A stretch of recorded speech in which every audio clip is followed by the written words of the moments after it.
गुरु के प्रति सम्मान प्रकट करने के लिए ही आषाढ़ महीने की पूर्णिमा का दिन सर्वश्रेष्ठ माना जाता है। आषाढ़ महीने की पूर्णिमा को गुरु पूर्णिमा भी कहा जाता है।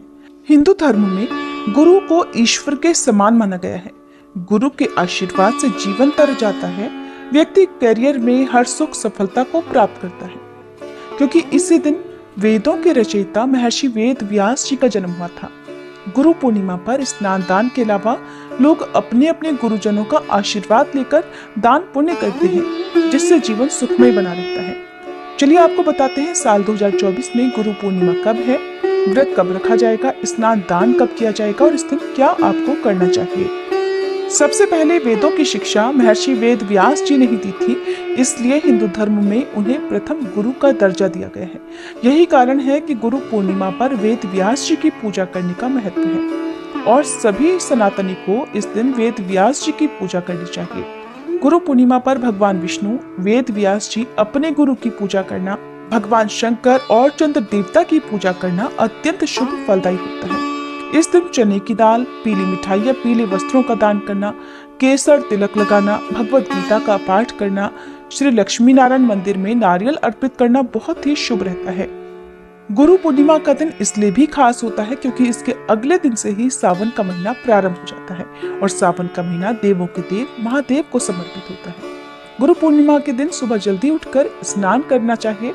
स्नान यदि पवित्र नदी में करें तो बहुत अच्छी बात है। अगर ऐसा करना संभव न हो तो नहाने के पानी में थोड़ा सा गंगा जल डालकर स्नान कर सकते हैं। स्नान करते समय गंगा जी सहित सभी पवित्र नदियों का ध्यान करें। इसके बाद साफ सुथरे वस्त्र धारण करने, एक चौकी पर अपने भगवान, अपने आराध्य देवी देवताओं की मूर्ति या तस्वीर की स्थापना करें।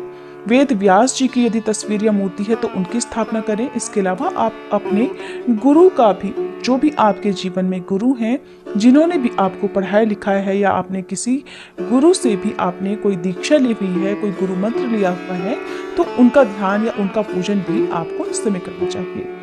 गुरु व्यास जी के साथ साथ शुक्रदेव और शंकराचार्य आदि गुरुओं का भी आह्वान करें। सभी सप्तऋषियों का ध्यान आप कर सकते हैं। गुरु परंपरा सिद्धार्थम व्यास पूजाम करिष्ये, इस मंत्र का जाप करें। अगर आपके जीवन में कोई गुरु नहीं है, आप किसी को गुरु बनाना चाहते हैं, तो आज उनके घर जाकर उनका पूजन करें और उनके चरण छूकर आशीर्वाद दें। पूर्णिमा की रात को माँ लक्ष्मी जी के साथ ही चंद्र देवता की भी पूजा करें। जो लोग उपवास रखना चाहते हो उन्हें उपवास रखने का संकल्प लेकर दिन भर सच्चे मन से उपवास रखना चाहिए। इस दिन श्री सत्यनारायण भगवान की पूजा करके कथा का पाठ भी किया जा सकता है और गुरु पूर्णिमा व्रत की कथा का भी आपको पाठ या श्रवण इस दिन अवश्य करनी चाहिए। माँ लक्ष्मी जी को सफेद रंग के फल, मिठाई या खीर आदि अर्पित करें। चंद्र देवता को रात के समय चंद्रोदय होने पर जल अर्पित करने के बाद खीर का या सफेद मिठाई का भोग लगाकर उसके बाद ही अपना उपवास खोलना चाहिए, क्योंकि पूर्णिमा का जो व्रत होता है वो बिना चंद्र देवता की पूजा के अधूरा रहता है। इसलिए चंद्र देवता की पूजा करते समय, जल अर्पित करते समय ओम सह चंद्रमसे नमः इस मंत्र का जाप कम से कम 3 बार अवश्य करें। भूल कर भी इस दिन तामसिक वस्तुओं का सेवन ना करें, नाखून, बाल इत्यादि ना काटें। इस दिन मछलियों को आटे की गोली, छत पर चिड़ियों को दाना पानी और गौ माता को हरा चारा या गुड़ और रोटी या फिर पीली चने की दाल या फिर केले खिलाने चाहिए।